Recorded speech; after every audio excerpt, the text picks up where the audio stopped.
On this episode of Horror Face Off, we have the unborn devil versus the freshly born devil. Two psychological horror films with a twist of Satan. Rosemary's Baby versus The Omen.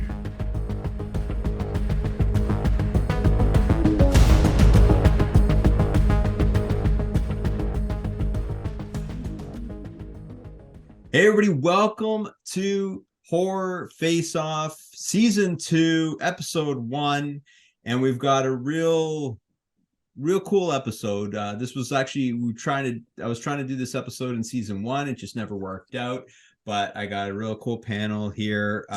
Back again is Mia. How's it going, Mia? Hi, it's great. And that's it, short and sweet. I'm very excited to be here. Great. Yes, you are. And that's awesome. That's what we want. And new to the show, and hopefully not the last time, but we have Clarissa. How's it going, Clarissa? It's going so good. I mean, also great. Thanks. That's great. So both of you have really dynamic social media pages, and that's kind of how I found you. So if you want to say what your page is, you can. Otherwise, we'll just get right into it. Modesty. First. Modesty. No, I'm assuming you're both being modest. Clarissa. Well, I didn't know who you were talking to directly, so I just was going to wait and see if she talked first, and then she didn't, and then I didn't know what to do from there. So we're in for a polite matchup, that's for sure. Okay. All right. So Clarissa, where can we find you? Ooh, you can find me on Instagram at Call Me Mrs. Kruger. I'm on TikTok as I'm Mrs. Kruger, and I also have an OnlyFans, which the link is in my Instagram. You can go to my tree link in there. Sweet, cool. Mia? You can find me on Instagram at What Mia Said. No underscores or fun symbols or anything like that. Literally just What Mia Said. I have a TikTok. It's also under What Mia Said, but that's more for me to scroll, but I post some stuff on there sometimes, I guess. All right, cool. Okay, so let's just recap how the show works, because it's been a while. We have two combatants today. We have 1968's Rosemary's Baby versus 1976's The Omen. There they are on display. Two, I guess we could call them satanic, spiritual, demonic films. So they kind of have a little bit of a theme to them, both on the dramatic side, more like not so much straight ahead horror. So we're going to run through categories, and the categories are story setting, filmmaking, characters, kills, scare factor, antagonist, and ending. We will go through, explain our theories on each category, and at the end, cast a vote to one movie. And at the end, we add up all the points, and from there we decipher a winner. As you can see, I'm a little rusty, but we're gonna pick up steam as we go along. So without further ado, the first category in Rosemary's Baby versus The Omen is story. And since we have a cagey veteran on this show, we're gonna throw to Mia first. Okay, story. I feel they're both incredibly similar. They're both about basically the spawn of Satan, here to do what the Bible prophesized. Well, Rosemary's Baby is not so much what the Bible prophesized, but it kind of teeters on that with being like the spawn of Satan.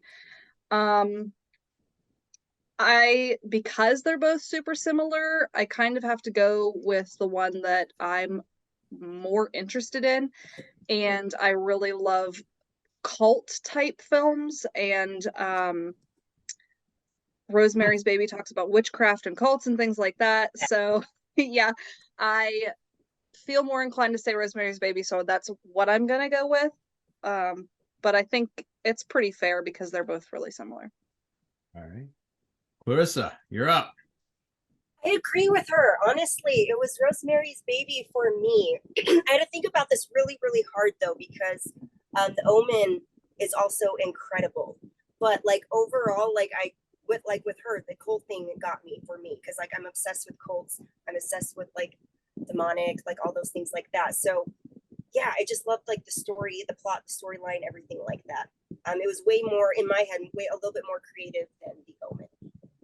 I also feel like going along with Rosemary being pregnant is more of like a journey than it is like they just adopt the boy. I guess the journey is like her being pregnant versus like finding out and trying to kill your adopted child. But I think it's more well, I don't know. I just think it's more interesting to watch her actually be pregnant versus finding out his mom's a jackal.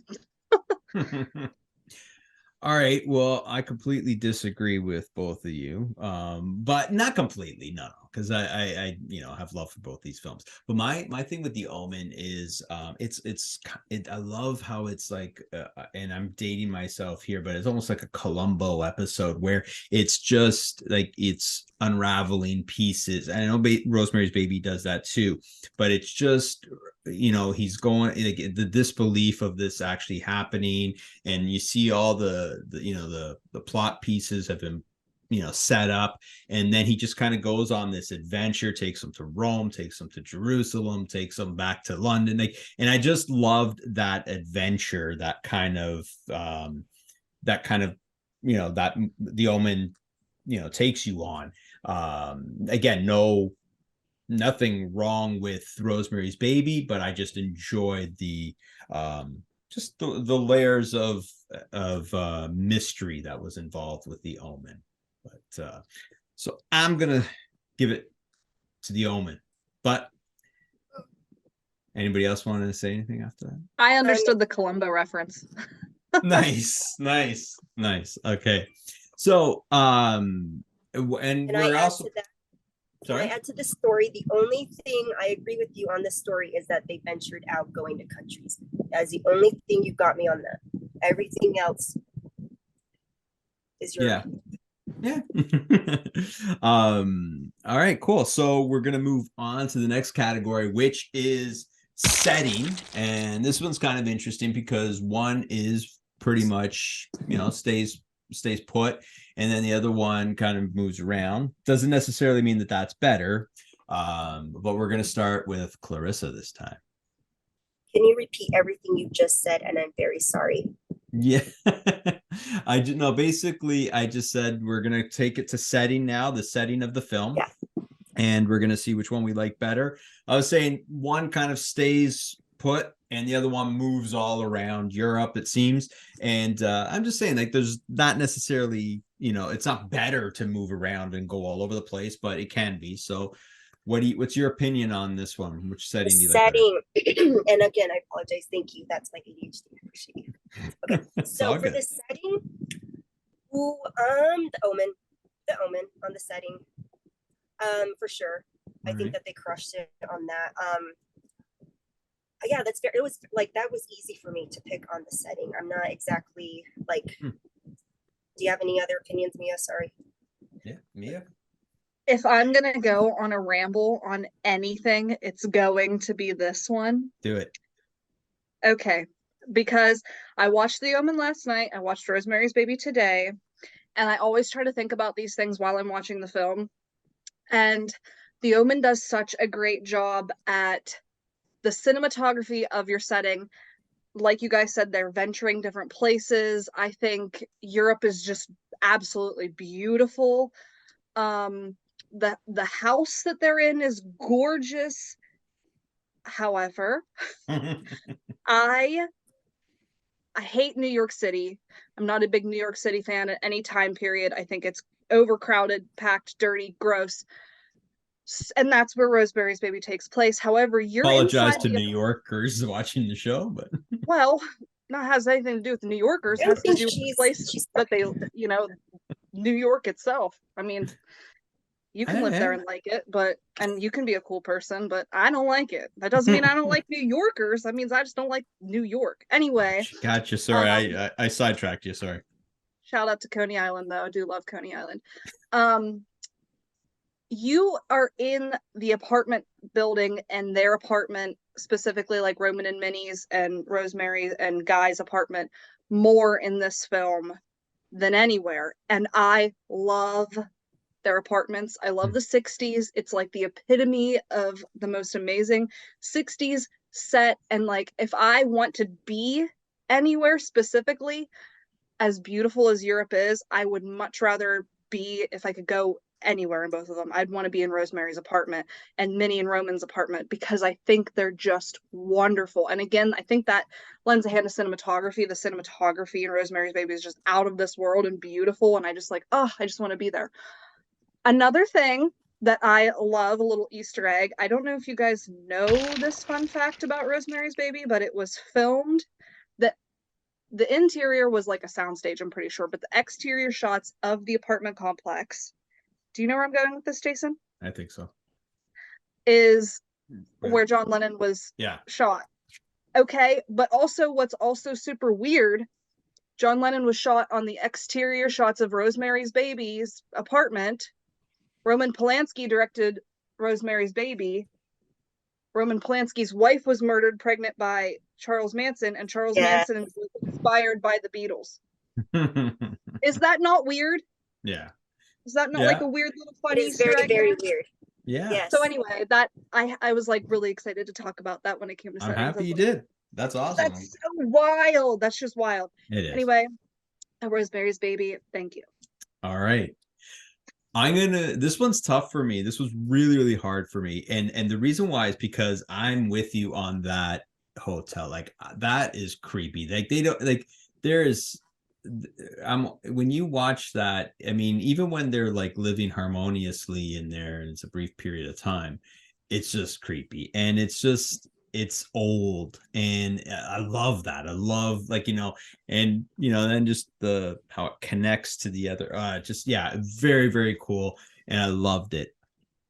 That being said, I'm doing the Mia. I'm kind of flipping it. I gotta give it to the Omen, because like you with the 60s, that's me with the 70s. I love like everything 70s, and the Omen has this really cool 70s vibe. And I love how it's European set. Like, it's an American film, but it's like it's got a European feel, and that's really, really cool. So I'm gonna give the slight edge, and this one hurt me a little bit, but this one I'm gonna give to Omen.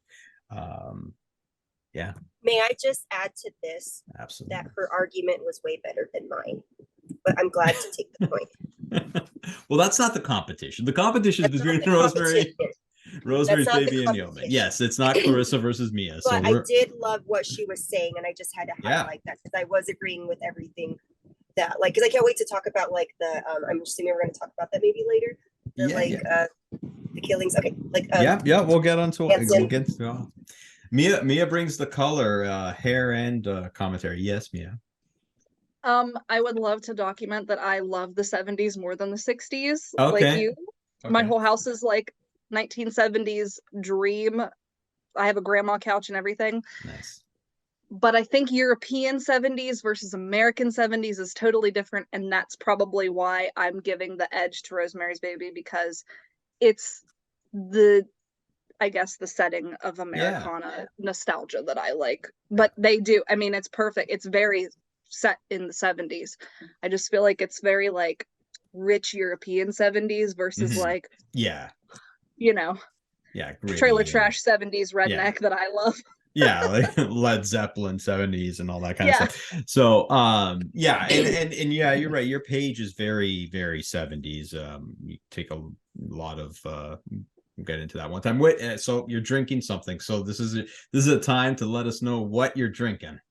In my vintage blue glass, because I feel like blue is a very 60s color. With my disco ball stirrer, I'm drinking, it was supposed to be a pre-mixed cocktail from the liquor store. I found it in the wine section, and it was like blue Hawaiian, and I was like, pre-mixed, it was like orange wine with natural whatever, blah blah blah.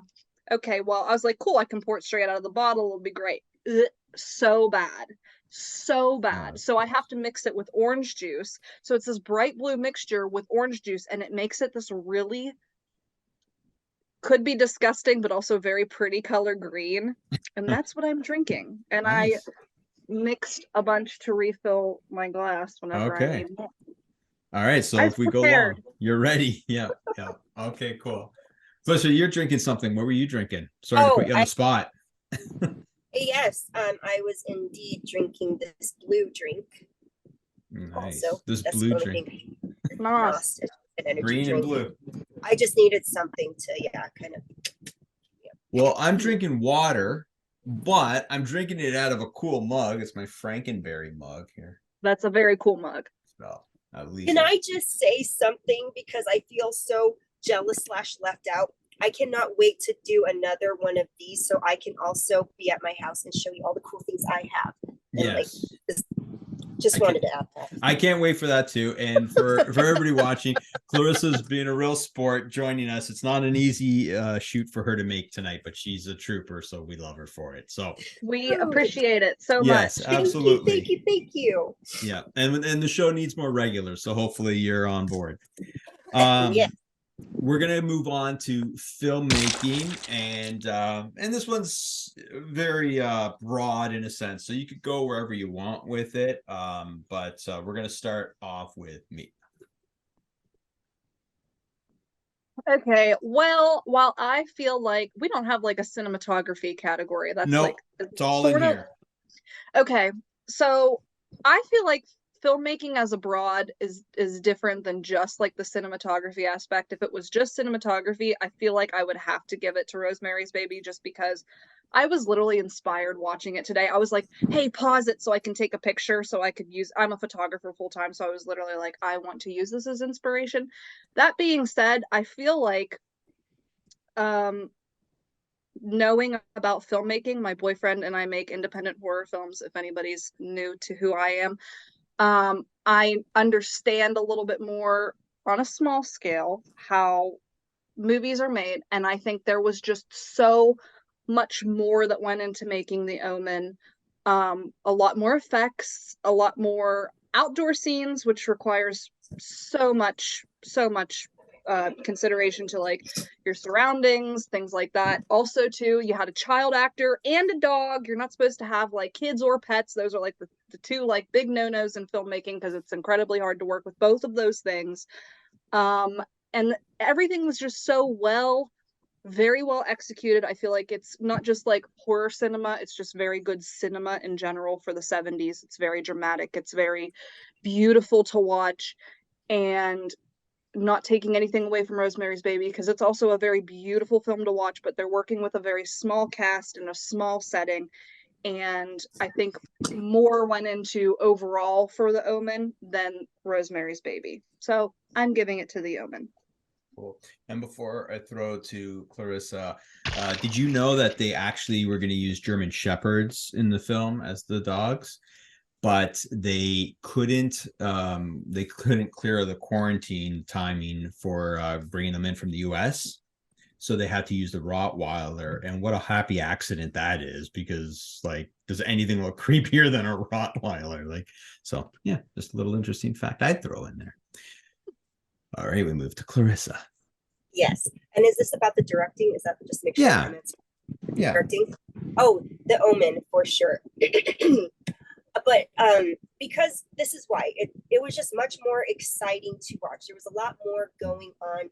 There's a lot of darkness. There was a lot of where versus as like in Rosemary's Baby, there are times where it's very like dull or long, you know what I mean? I don't want to use the word boring. However, in The Omen, I felt less of that. Like, so I guess for someone, maybe I'm just basing that off of like my ADHD specifically, but it was just very exciting. So it's a lot easier for me, I guess, to pay attention to. But that's what I kind of liked about that, was just there was a lot going on for that. That's why I appreciate that. Cool. Yeah. Yeah, I'll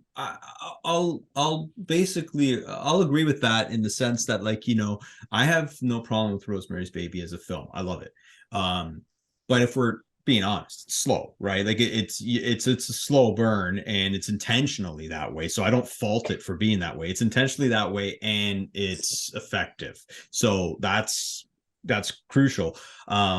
You know, that's tough to do. Polanski, like, tell the story at a slow pace, you know, with a big payoff. And I thought it was very, very well done, in the sense that, like, you know, there's moments like, you know, where she's, you know, she can't trust anybody, and, you know, her husband's turned against her.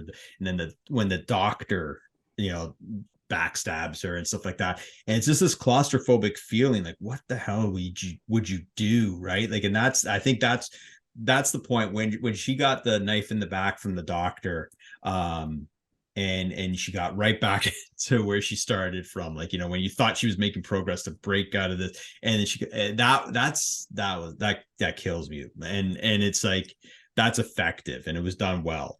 With the Omen, I mean, like I gave Richard Donner a lot of credit, like, American director, and he made that look like a European film. And maybe it was not even intentional. Maybe that's just what was in front of him, and that's just what he caught, but it worked, right? And I thought like I said, I thought the Omen just kind of, the pace was a little bit more to my liking, kind of like you, Clarissa. Like, it's not that I don't like slow films, but sometimes I just like something to move along. And there's no wasted time in the Omen. Like, there is not one scene that seems out of place. Everything just bleeds into the next until the very end. So I'm going to give it to the Omen. And I've scored high for the Omen here. And it's not that I don't like Rosemary's Baby. It's just little fractions here. So we'll give it to the Omen. And anybody else have anything to say on that before we move on? What's the next category before I say what I'm going to say? Characters. Oh, well, I will say, I feel like, I think the word that Clarissa was maybe looking for, not like boring or drug out, but dialogue driven, is very much how Rosemary's Baby is, very dialogue driven. And I think that the reason why they leave you in those spaces for so long is you are feeling the intense, like, feelings that Rosemary's feeling of claustrophobia and things like that. And I think that if you're into those type of things, it's very effective, because I personally prefer those type of movies. I'm very into dialogue driven films, especially like from the 60s. Like, Hitchcock's a great example of that. The Birds is a super great dialogue driven film that could be considered slow, but to me, I'm just like hooked because I love them. Yeah. Oh yes, there she is, Tippi Hedren. The Birds. Awesome. It's just one of my favorite Hitchcock movies. That's awesome. Yeah, but yeah, I enjoy it better that way. I think I would prefer to watch Rosemary's Baby because I love films like that, especially when they're done really well. Also, Quentin Tarantino is very dialogue driven. He's my favorite director, so I'm just into that. But I think that's the word you were looking for, was like dialogue driven. Yeah, thank you. I appreciate that. Yeah, for sure. All right, so we're moving on to the next category, which is characters. And in the past, I've had acting and characters combined. I think we'll just scrap acting. We're just going to go for characters and just get into it. Now, you could bring up acting in this category, 100%. But Clarissa, do you want to lead us off with characters? Characters, ooh, that's really, really tough. Like, give me a second, because I have. You want to throw to Mia? We could put her on the spot. Yeah, can you just do Mia really quick? Sorry. All right, Mia, you're up. Okay, so there's peaks and valleys in both, I think. I really think that sometimes the mother in The Omen is amazing. Like, when she first is like very scared, I forget what the look there's like a look she's giving where I'm just like, I feel terrified because of the look she's giving. And when I was watching it last night, I said, don't forget what scene this is when you bring it up in that category, and I'm forgetting what that scene is. But then there's other times where I feel like she's just like, when she's talking about wanting to, like, take me to see a psychiatrist or give me a psychiatrist, it's like I just don't feel the desperation that I feel other times in her performance. So that kind of makes me like not love her character as much as I know that I could have. Yeah. And like, Damien's spooky, but sometimes I'm like, oh, but he's just a kid. Like, he's the Antichrist, and sometimes I'm like, he's just a kid. But in Rosemary's Baby, I find every single character incredibly intriguing. I want to know what, I'm like very interested in what their motivations are, especially if it's your first time watching. Like, her husband Guy is a very interesting person to watch. I think every single actor, and I know acting's not technically whatever, but boy, there's not a dull actor in that movie. I think every single person is amazing. The guy that plays Roman is just so good at being a sociopath, because when she finally walks in and discovers the baby and everything, he's like, come be the mother. And it's like, this guy's so evil, and you want to trust him like right as you're watching him. It's insane. And Mia Farrow's like descent into insanity is just so heart-wrenching when she discovers and she's like, what have you done to him? And so it's like, and she screams and it's like, whoa, it just takes you there. It's insane. And Minnie she's just the most eccentric, crazy, wild person. When I first watched this for the first time, I was like, she is such a bad actress in the first scene. And then after that, I was like, nope, this is who this person is. I love her. I was invested. I bought every single part of it. And now I'm going to be done talking because I'm talking a lot, but I really love Rosemary's Baby for the characters, and so I'm giving it to them. Minnie was in a Columbo episode. I'm just going to throw that out. Was she really? Yeah. So that was very, very well done, in depth. Clarissa, now you got a tough act to follow. Yes. You waited, and now you I was like, shit, I should have went first. I literally regretted those words as soon as you went over to me. I was like, that's all good. Okay. But actually, she does, like, I agree with her on the Rosemary's Baby, and I'm actually going to go with Rosemary's Baby. But the reason why I had such a hardest time just going back and forth was, I don't know, even though I don't feel like Damien really the character, I know we're not doing actor, we're just doing characters, right? Yeah. So well, you could talk about acting. Damien, I guess he's a kid, but he didn't really I guess bring anything for me in the sense of a child actor being evil, because I don't know if I'm comparing that to Gage in in Pet Sematary, even though he's super cute and stuff, but I just feel like there's been kids in that have done a little bit better, and I don't know if that's why. However, in Rosemary's Baby, I'm just more drawn to every single character, and I think in The Omen, I'm only drawn to Damien, or I want to be drawn to him more, and then but the other characters in Rosemary's Baby, they just put on more of there's more personalities, there's more like she said, there's sociopaths, there's just so much to look out for, where I'm into cults and just witchcraft and just all the history and stuff like that. It's really cool just to see them acting out and kind of just being so intrigued of where they're going to go with this, what are they going to do, whereas The Omen, the characters didn't really suck me in that much. I was only focused on Damien kind of the whole entire time, where the other ones I was focused on everyone because it was so Cool. I'm going to talk this one out if you don't mind. I don't know where I'm at yet, because I won't spend too much time echoing what you both said about Rosemary's Baby. I will comment on a couple of things Roman, he has his father's eyes, and that voice, his voice is insane, right? Very well by the way. It's awesome. Minnie pissed me off a little bit. She got, and I know that was her job.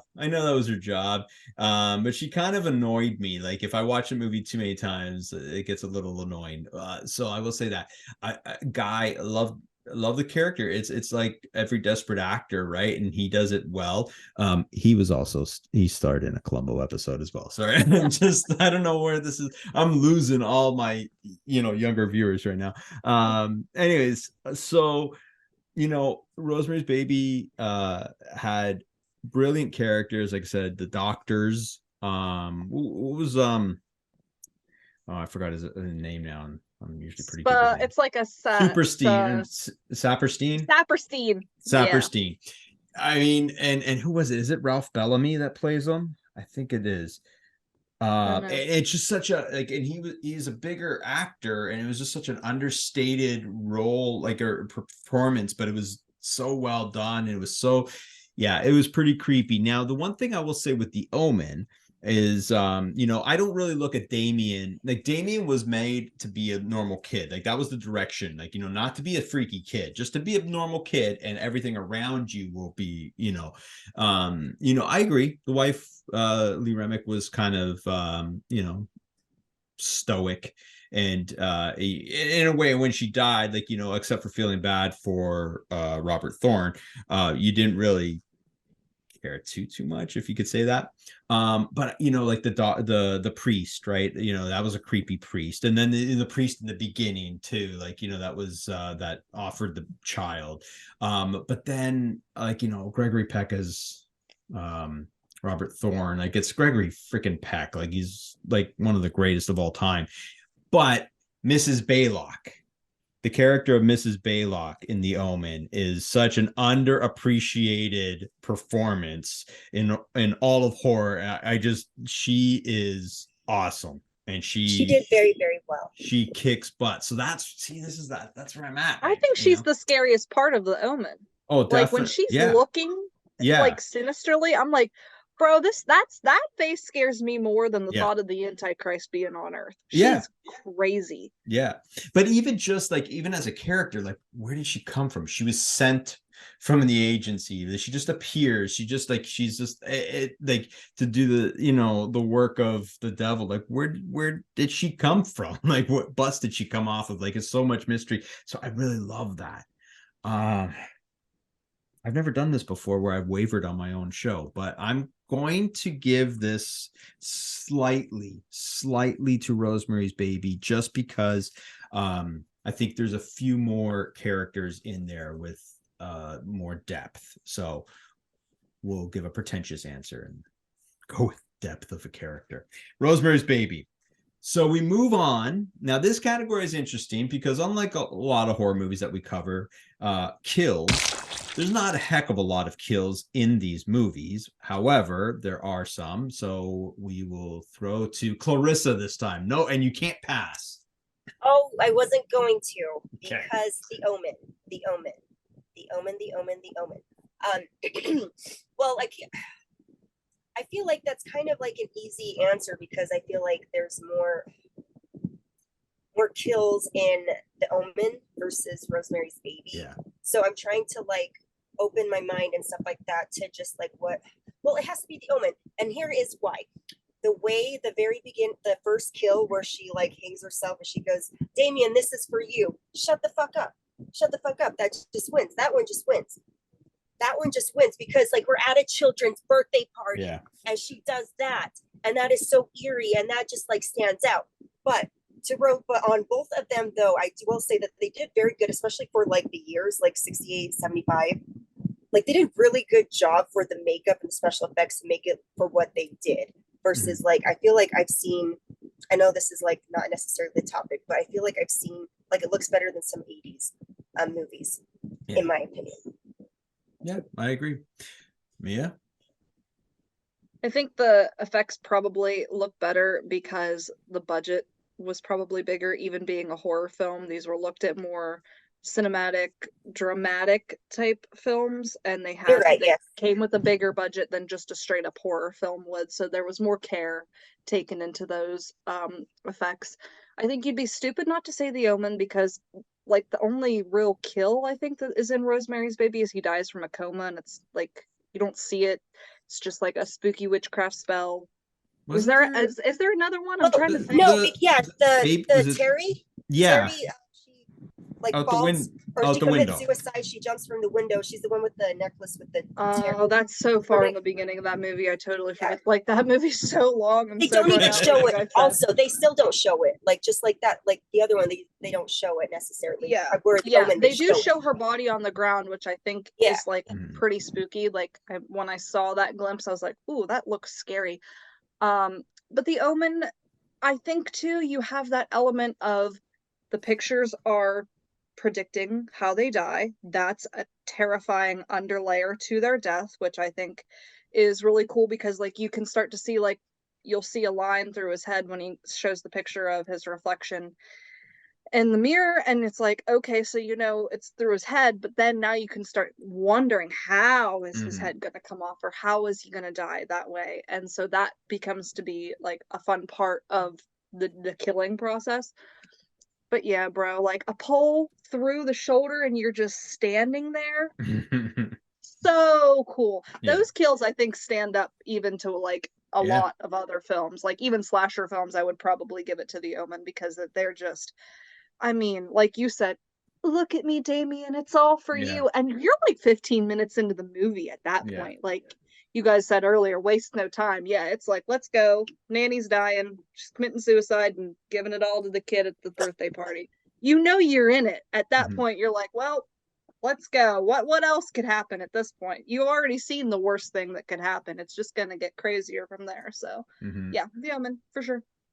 Yeah, I guess this is pretty easy, but it's you know what, this category might be easy, but it's actually it's not easy because Rosemary's Baby doesn't have enough. I think it's kind of like what you were saying, Mia. It's that Omen's kills are pretty badass and hold up. Like, yeah, the priest pulled the you know, just before she hangs herself, like, you know, even the you know, the dog and the close up on the dog and stuff like that. But the foreshadowing is brilliant. Like, you know, it's probably one of the coolest things in horror films of all time, as far as I'm concerned, is just like, you know, seeing pictures of how you're gonna get it. And the cool thing, the one thing I'll say is the decapitation scene. Neither of you mentioned the decapitation scene, which was really cool. But you know what was funny with that one is, like, you know, he kind of alludes to the fact that, well, I'm in it with you now because look, right? And so he goes along with him on this adventure, and it's right at the end when he dies. So you almost forgotten that he was scheduled to die. You know what I mean? So it's like when it finally does happen, it's like it was a surprise because they're already heading back with the daggers to like end it all. And so I kind of liked how that got paced out, where, like, you know, first run through in that movie, you kind of forget that he's, like I said, he's scheduled to die. So yeah, it's a little bit of a wash, but we'll move on to the next category, see what we can conjure up there. Scariness. Which film scared you more? And I'm gonna go with Clarissa because she looks like she wants to say something. Yay. 1 second. Or she wants to leave the screen. I just want to leave the screen because I can't. Don't worry about it. Because Nope, don't worry. I'm not worried. I'm not worried. Scare factor. Okay. I have to go over these words. Okay, so they're scary and eerie. So with scary, we're gonna go with the Omen 100%. But the eeriness does kind of affect me more in Rosemary's Baby. But I am gonna go with the Omen. However, I really have to highlight Rosemary's Baby of why. It is just the eeriness is like what I find to be scary. I don't like the jump out scenes aren't the necessary the things that like scare me. Even like the plot, the story, you know, like the feeling of it, like really just like, oh, it's like so eerie. However, with the Omen, they did a very, very, very good job at just like making it so crazy scary, especially for, I have to just highlight the time, like 1975. That's just so crazy for like how good they did. I just feel like that, like if I were alive at those times, that would have, like, the Omen would have been the thing to just like terrify me. So that's why I'm gonna go with the Omen. Okay. Yeah, I think this has they're all obviously very opinion based, but I think this is super opinion based because Rosemary's Baby, the job at I guess like mentally scaring you with the way that we've already touched upon it, like the claustrophobia and the insanity, and you kind of feel this hysteria with her, and they do a really good job at making you sit and deal with those things with her. Whereas the Omen, I think, is more visually terrifying. A lot of times it has a little bit more actual I guess theatrical music to try to ramp you up, things like that. I will say, we were watching it last night and David was like, oh, when they dig up the bones and you see the jackal, like he said, the first time I ever watched that, it just scared the living shit out of me. And I mean, it's like terrifying because you see that thing, you're like, oh my God, and your brain starts to think about that. Those things for me, however, don't really scare me. And Rosemary's Baby really digs and gets under your skin. And there were times where I was watching it again today and I was just like, oh, like agonizing. I'm just like, oh, I feel so bad. She's a poor soul. I just want to reach in there and help her. And I feel so distraught with her. Whereas the Omen, I'm like, ooh, that's spooky. Ooh. But I did not feel agonizingly like dread, and that's where the two are totally separate, and I guess fear factor, but for me that does more for me than the Omen does, so I'm giving it to Rosemary's Baby. Well, yeah, I love what I love what you said about scary and eerie. I think that really applies. There's nothing really too scary for me in Rosemary's Baby at all. And I'm a hard scare. And I've said this before, like, there's nothing that really scares me in the Omen either. But it's funny, Mia, how you mentioned, like, the where the dig up the jackal, right? And this is like, I think it's an awesome scene, but my one regret, not regret because I didn't make the movie, but my one complaint is that I just feel from a viewer standpoint, like he opens up, sees the jackal, then he opens up and sees the sun with the broken skull. I feel like it should have been reversed. I felt like he should have seen his son, and then he should have been like, okay, so what the hell is in there? Right? Like, so the drama, because a jackal for a mother is freaky as hell. So when he opens up that, and then if you were to end on the jackal, I just think if they reverse that, it always bothers me a little bit because but that's probably just my opinion, but I just think that would be kind of cooler. I'm gonna give it to Rosemary's Baby because it's just eerie and you're trapped. You just like it's like you feel I'm not a woman, so I don't even know what that's like, but like I felt it. So that I'm gonna give it to Rosemary's Baby for that. I will say though, not a big Mia Farrow fan, but anyways, we'll just leave that. I think she killed it in that movie. Yes, you may speak. Oh, am I in trouble? No, I mean, is it about I don't know if you guys know, but she was married to Frank Sinatra at the time, and Frank Sinatra was like a very big womanizer and like big man baby, basically. He's great. I love his music, but as like a partner, not like Yeah. husband material. Also, there was like a very big age gap between them at the time that they were married. And she started filming for Rosemary's Baby. He didn't love the idea at first, but he let her do it, but he gave his blessing. And it got to the point where he was upset because it was taking too much time away from him, and he asked her to quit the movie, and she was feeling incredibly distraught about this because she really wanted to be a good wife and be good to Frank. So Roman actually pulled her aside and showed her a rough cut of what they had filmed so far. And he looked at her and he said, "You are going to make history. You have no idea what this will do for your career. You're going to make a huge mistake if you walk away and don't finish this film." And Frank basically said, "If you stay on this film, I'm going to divorce you." And she continued filming. And one day she returned to her trailer and there were divorce papers delivered to her in her trailer at some point, and she showed up and he was filing for divorce for her. So she was literally going through some major emotional trauma at the time, and I think you can really see it. And I would love to know what parts were filmed after he filed for divorce and things like that. I mean, there was obviously emotional turmoil before that, but wow. I mean, what a terrible thing to happen, but it really lent to her performance in that film. And I'm so happy she decided to, finish filming it. So we could thank Frank Sinatra for a brilliant performance. Who would have thought, Yeah. So, okay, so we're nearing the end. 2 more categories to go, and antagonist is up next. Now, this one's tricky because we're kind of, in a way, dealing directly with the devil, indirectly. I would say more indirectly with Satan. So we're gonna start off with Mia on this one, and have at it. Okay. So it's like the Antichrist versus like the spawn of Satan, which would that be the Antichrist? I don't know.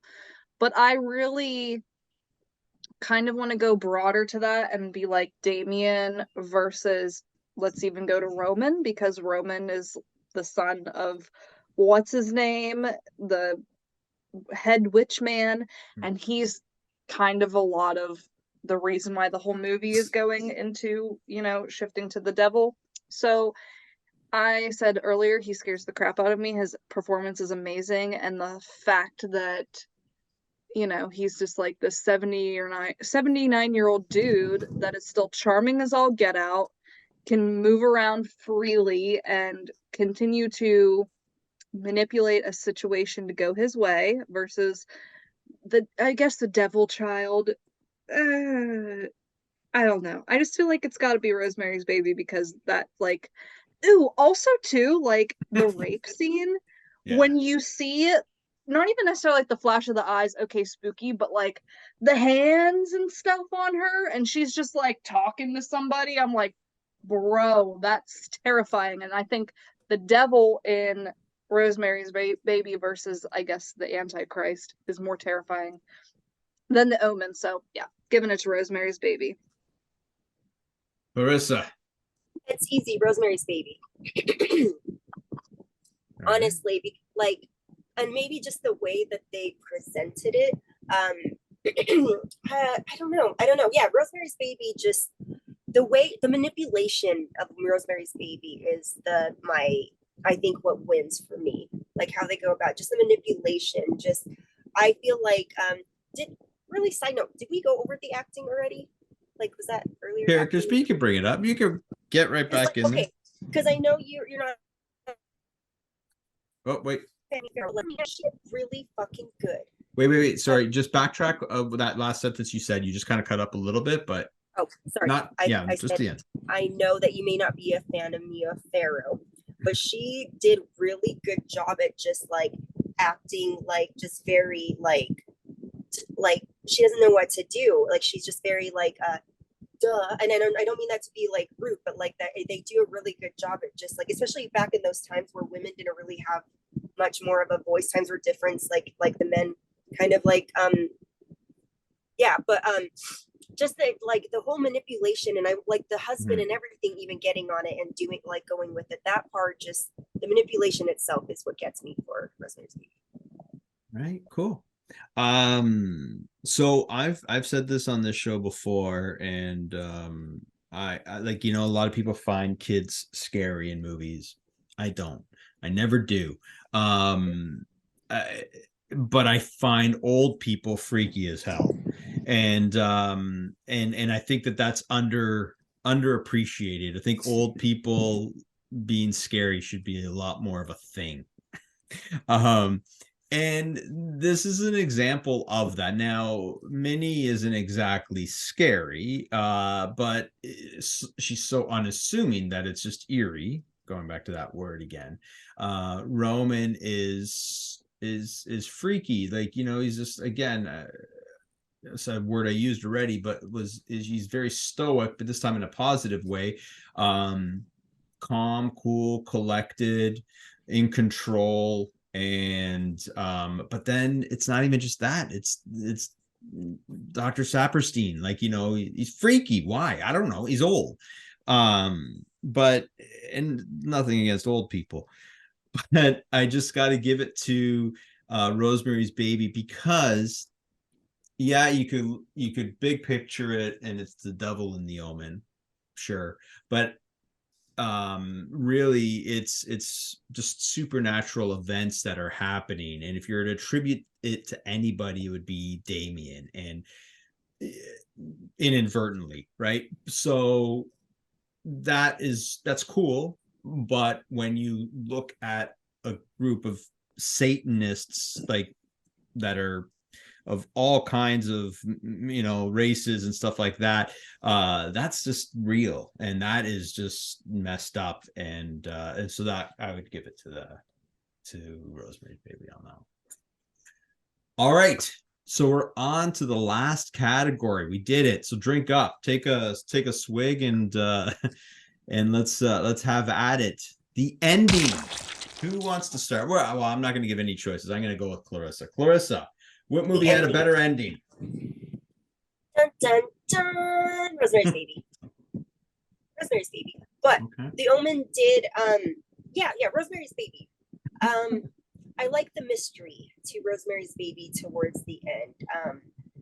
I also hate how the Omen ended, personally. But for Rosemary's Baby, I don't know, just the fact that she like finally meets the baby, she just like you see, and the way that they handle it, like they're so just like, oh, no big deal, like everyone in the room, you know what I mean? It's just very eerie and just trying to be controlled, and then they lie to her, and then she hears the baby. I don't know, it's just very eerie. It leaves you with this eerie feeling, especially like at the end where she becomes the mother, and that's how like it ends. And also the song, the theme song to Rosemary's Baby, I have goosebumps because it is one of my favorite songs when it comes to a score. It is so fucking good. So add the like, you know, like that creek. I'm not even gonna try, but like add that to that is just like very just, ooh, it like leaves you with like, oh, what's good?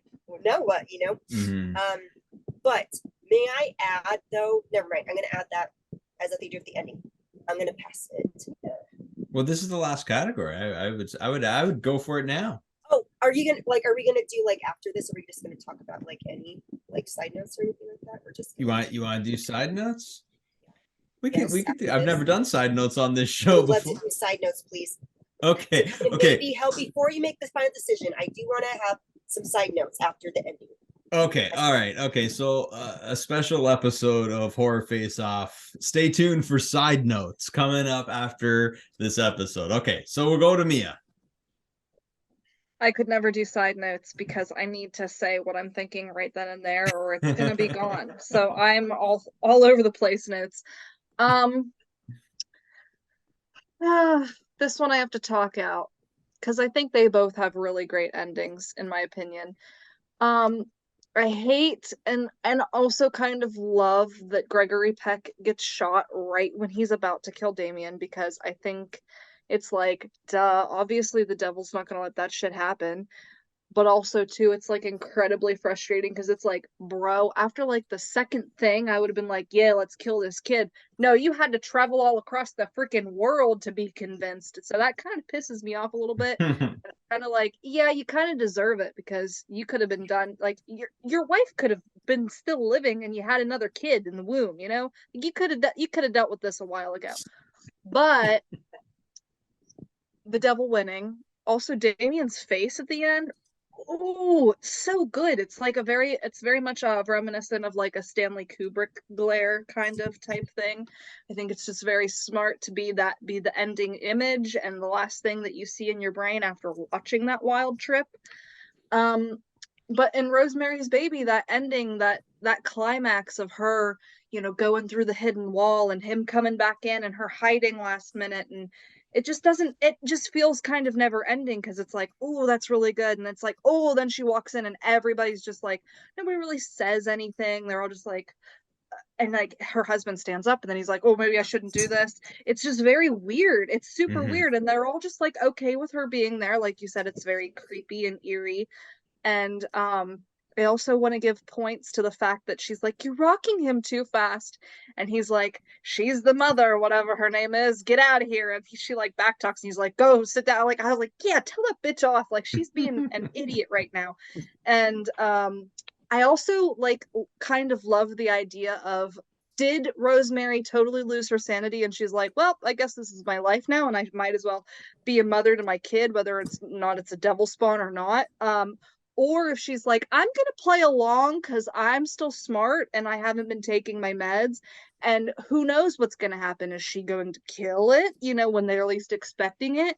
And that to me, like to guess to that. And of course, her meltdown again, that's just like brilliant. So I'm giving it to Rosemary's Baby because I just think it's that whole last ending act is just genius, truly. Cool. Yeah, like I mean that hidden room, like it goes back to the setting, like, you know, where it made that, you know, it was closer than I thought because just of that awesome little walk that she takes into this bizarro land. Just the eclectic people that are in that room, it makes no sense. And like you said, like, you know, husband gets up because it's and you know the whole thing, like just even like, you know, how, you know, the husband is just like, he's just hanging out in that room. Like he was the one that's supposed to be by your side. He's the one you trust the most, right? Your husband, your wife, whatever, like that's the person you trust the most. He's like smoking cigarettes with Satanists instead of being with you. So that's creepy. And then yeah, just like, you know, the whole, again, going back to Roman being calm, cool, and collected, everybody's like, oh crap, she's in the room. And he's like, you know, let his mother take care of her now. Like, you know, and it's just like, you know, he knows what he's doing, he knows what's happening. And so it just all culminates very, very, very well, very strong finish for Rosemary's Baby. I never heard that perspective of like, you know, her thinking, oh, maybe I'll smile, go along with it, and then off the kid. I never really, but hey, it's cool. It's a cool thought process. The Omen, I'm going to backtrack. So the Omen, you could really be pissed off with the ending of the Omen. A lot of people would be pissed off with the ending of the Omen, right? Because you want good guys to win. And sometimes you don't need it in a movie, and you'll admit it. No, sometimes you'll admit, okay, I don't like it when the good guys always win.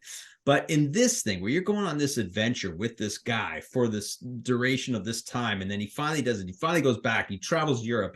And then at the end, he comes like a second short to this random cop dude.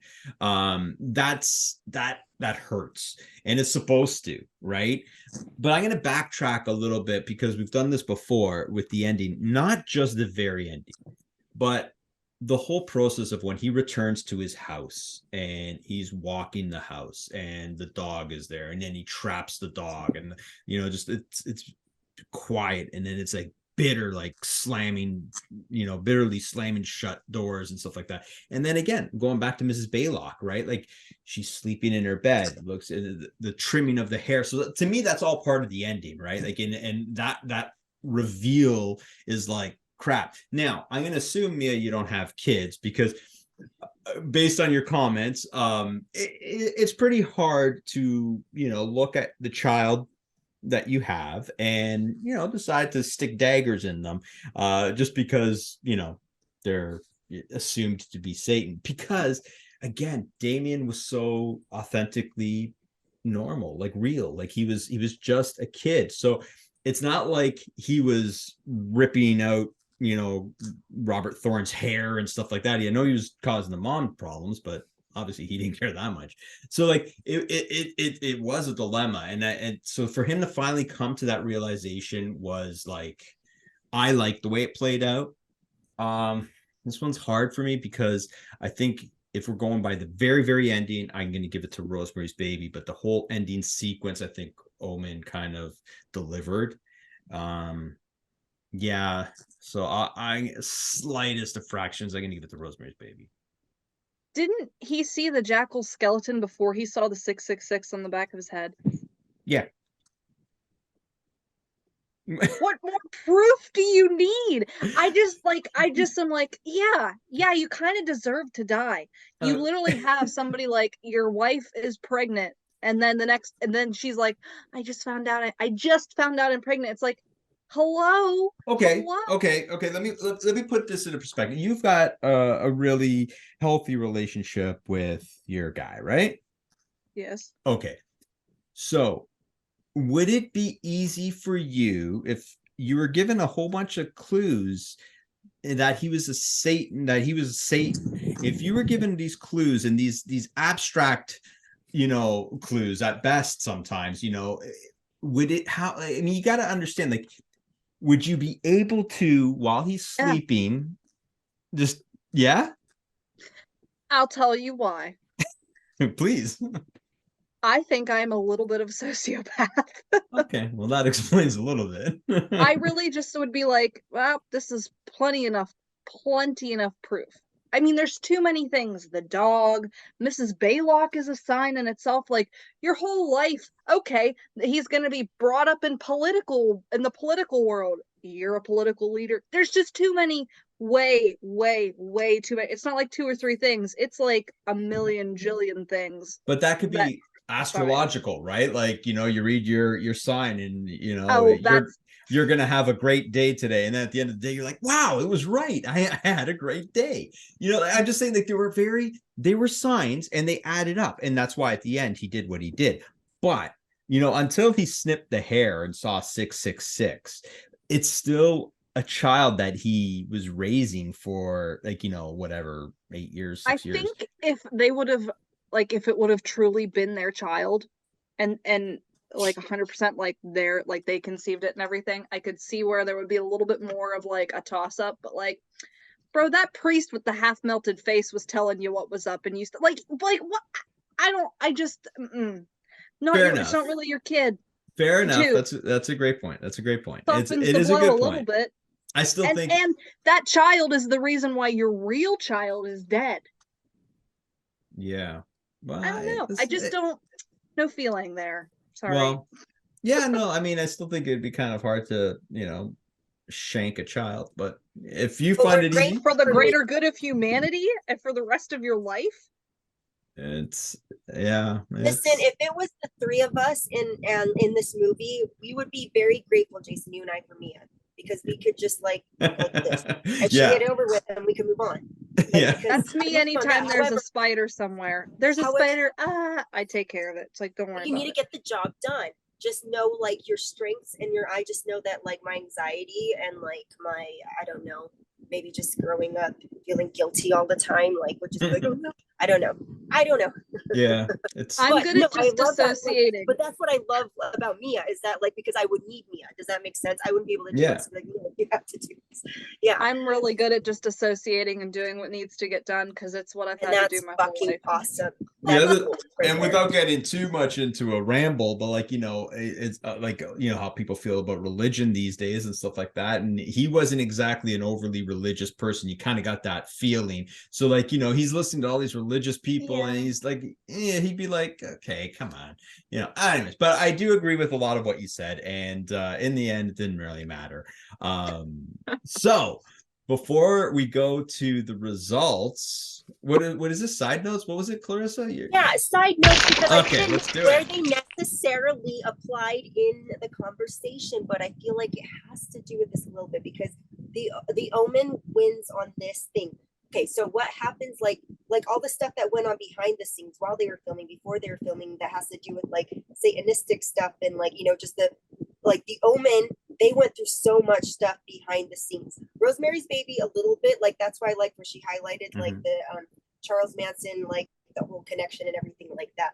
But I guess that's what that was my, like, that's my only really big side note. But like, I feel like that does play into it for me, just knowing this a little bit. Because once I heard about like the Omen and just like, I don't know, just the eerie stuff, like, is it coincidence? Is it not? Just really like was interesting because of how much happened during that. And it just kind of like, I don't know, like, it's just really interesting. And that happens.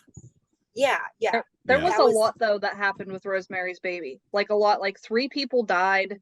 Like the whole thing that with Roman, like his unborn child, like dying and being murdered. Like there was like a producer that got killed and like he was like thrown off a cliff or something like that. And it like eerily mirrors like this one part of like the movie. Like they talk about cursed films.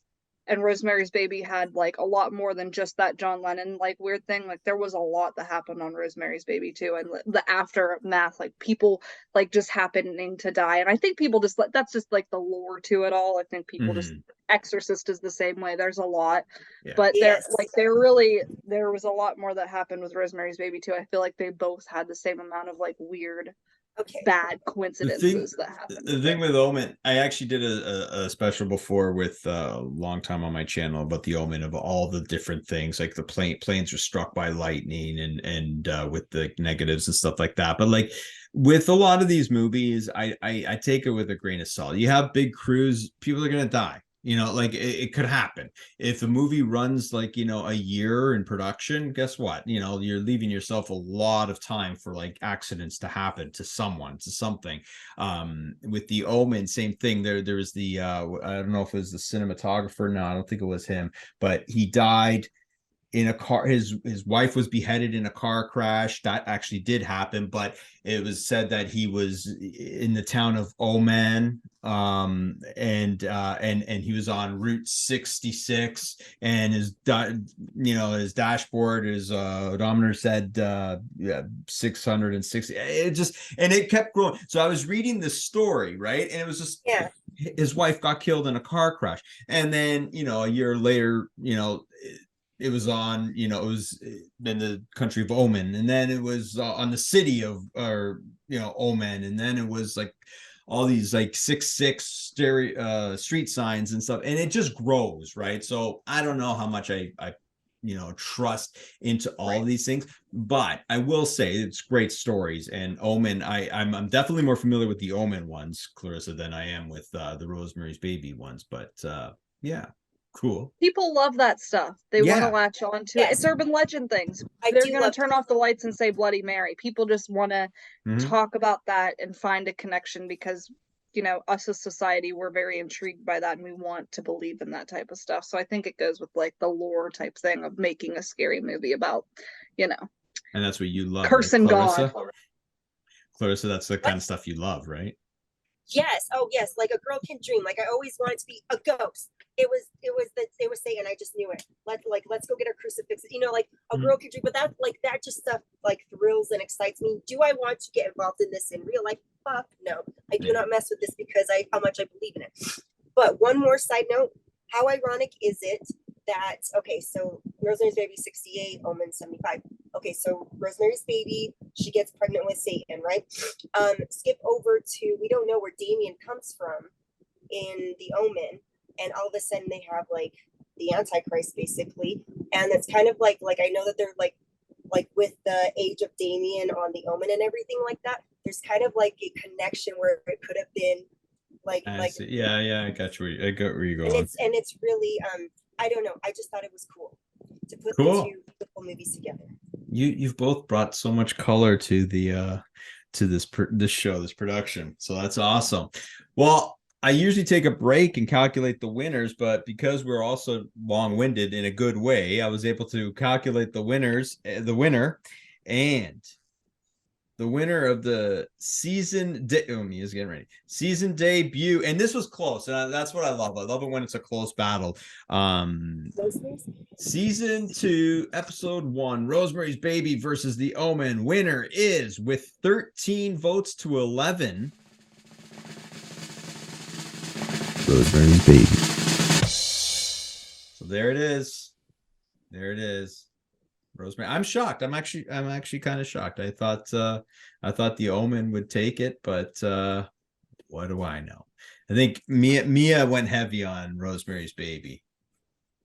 I went heavy on Rosemary's Baby with my appearance. I'm very inspired by it right now. Like right now, specifically after rewatching it today, I'm gonna go into like I'm shooting a wedding on Saturday that she's like very witchy and spooky, and I'm going to try to take a lot of inspiration from the movie and take photos inspired by the film. I wore my upside down crosses. I also wore my Twin Temple shirt, which is a band that's like modern day, like they're making music now, but they sound very 60s. And my makeup, I have my under eyelashes that were inspired by Mia Farrow and my 60s little. I just love it. I just love that movie so much. I love having you on because like I said, I never know what I'm gonna get, but I know I'm gonna get a rock star. And Clarissa, I know this is just your first time, right? You're gonna come back? Yes. All right. Yes. Awesome. And then we'll see. You've promised us big things for when you come back. That you'll have your backdrop, or I don't know what you're gonna do. I would like to at least just be in my I'd rather not have Tinkerbell. Yeah. For like a scary movie thing is all I'm saying. However, I am in my childhood bedroom, and there is the book. How ironic! The Book of Mormon. Right there. It's all good. The Book of Mormon. Just wanted to. I grew up. Hey, it's Rosemary's Baby and The Omen. It's babies and kids, right? So it works. Yeah, right? There you go. Well, that does it for this episode of Horror Face Off. I'd like to thank my guests, Mia and Clarissa, for providing interesting insight. Both of you really came through. The winner was Rosemary's Baby, and we'll see you on the next episode. Take care.